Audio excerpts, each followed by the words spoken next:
Dear students, welcome to NRS YouTube channel. So in the previous class, we discussed regarding business activities. So that we completed that one. So the types of business enterprises we discussed. That is the non-corporate and corporate business enterprise. So in the non-corporate, we discussed the solo partner proprietorship, joint Hindu family business and partnership firm, and in the corporate, joint stock company and cooperative society uh, enterprises we discussed. And also we discussed that what is entrepreneurship, right? So entrepreneurship is a creator or a designer who design a new idea and business process according to the market requirement and his own passion, right? So being an entrepreneur, we have so many kinds of skills we need to develop it, so that we called as entrepreneurship, right? Entrepreneurship is a process, right? So then we discussed what is entrepreneurship and who is entrepreneur and what is enterprise, right? Entrepreneur is a person who enter- start the entrepreneurship, that is we call it as the process, and at last we have an enterprise or a company, that is an outcome. Okay, so then next, entrepreneurship development. So in order to develop our entrepreneurship skills, or why we should develop the entrepreneurship skills, and why it is directly proportional to the that company profit or the stability of company in the market, right? So regarding that, we will discuss entrepreneurship development. Entrepreneurship development is the process of improving the skills and knowledge of entrepreneurs through various training and classrooms program, right?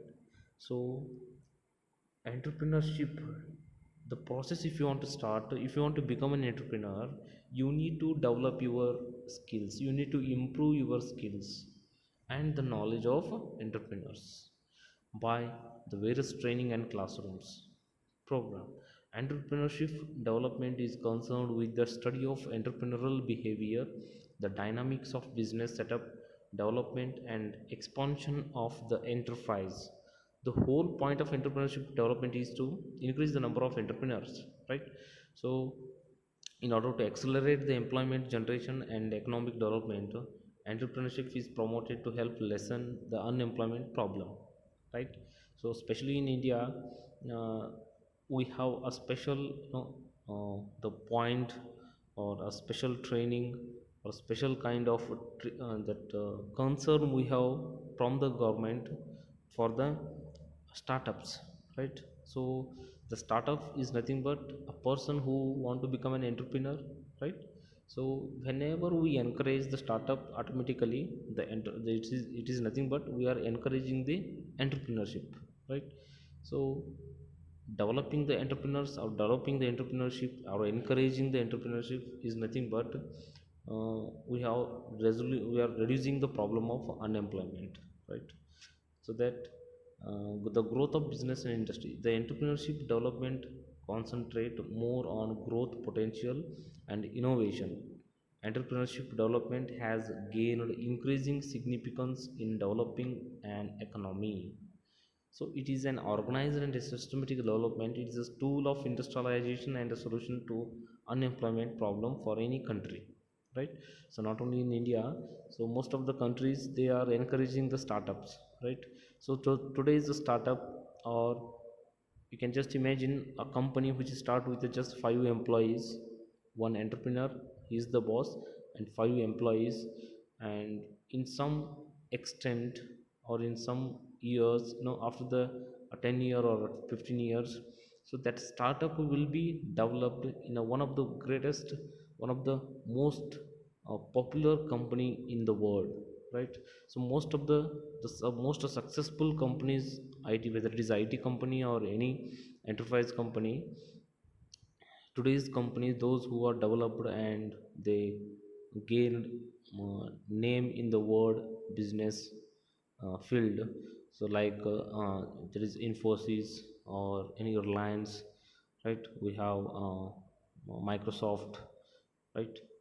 Facebook, right, Twitter, right, and we have so many companies. If you come to the Indian company, we have Infosys, right, we have uh, Tata company, Reliance companies. So all these companies are, one time they are all just a startup, right? So they build their company with just 5 or 10 employees, and today no lakhs of employees, they are working all over the world in that company. So that, so encouraging the startup is nothing but reducing the unemployment problem in a country. It may be any country, right? So the next we have characteristics of an entrepreneurship. Characteristics of an entrepreneurship are as follows. So, what are the characteristics of an entrepreneurship should follow and should improve his entrepreneurship skills? The first one is purposeful activity, and next we have creative activity. Okay, so purposeful activity and creative, and one more we have, that is risk bearing activity, organizing, gap filling, dynamic process, initiative taking, multidimensional. So these are the 8 characteristics of an entrepreneurship we have. So we'll discuss one by one. The first one is purposeful activity. So entrepreneurship is a goal oriented activity, right? Each and every enterprise is launched either to earn money or to serve the society, right? So that purposeful activity, entrepreneurship is a goal oriented activity, right? So entrepreneur, whenever he want to start the company, he has two ideas. One is to earn the money, and second one is by automatically by the other side, he has to serve the society as well. So these two kind of point he has to remember, right? So only to earn the money is not a good point to develop his company or enterprise in the business activity. So that as well as earning the money, he has to serve the society as well, right? So that is a purposeful activity. Next we have creative activity. Entrepreneurship is a creative response to change in environment. It involves introduction of something new, better, right? So entrepreneurship is all about creativity, I think, right?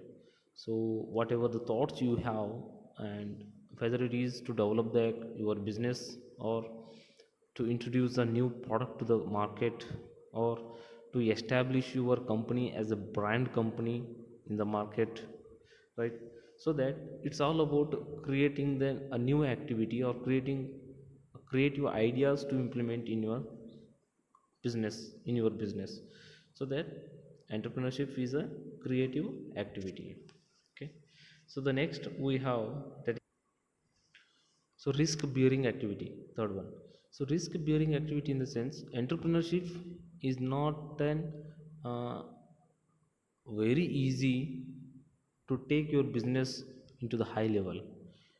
Why? Because being or starting a company with a startup level, or starting your company in a small scale, right? So you have to take the risk, right? Like, risk is inherent and inseparable from entrepreneurship. Entrepreneurs do extraordinary things. Those who succeed become celebrities, and those who fail are ridiculed, right? So in order to get a success, whether it is success or failure, but being an entrepreneur, you have to take the risk. That the risk taking, the responsibility taking, is the main reason to get a success, right? So you may get a result, whether it is a, okay, you may get a success or failure in the business, but the first initiative step you have to take, right? So that is called nothing but it's a risk bearing activity, right? So next we have organizing, right? An entrepreneur brings together various factors of production, such as land, labor, capital, etc., and organizes them as an enterprise. An entrepreneur is therefore an organization builder, right? So organizing, in the sense, he has to organize the employees, he has to organize the different schedules, whether it is a meeting schedule, whether it is an anything, right? So he has to motivate his employers, he has to motivate his staff members, he has to take the decisions. So he has to organize everything, right? Being an entrepreneur, so he has to take initiative steps, right? Next is gap filling. So gap filling means an entrepreneur identify and fills the gap between what the society need and what is available. So gap filling is very important in, especially in the production companies, so that it depends upon the customer need. So what the customer need and what are the uh, requirement is very high in the market, so that he has to come to know that customer requirement and he has to fulfill that gap, right? And next we have dynamic process, initiative taking, and multidimensional. So these three we'll see in the next class. Thank you.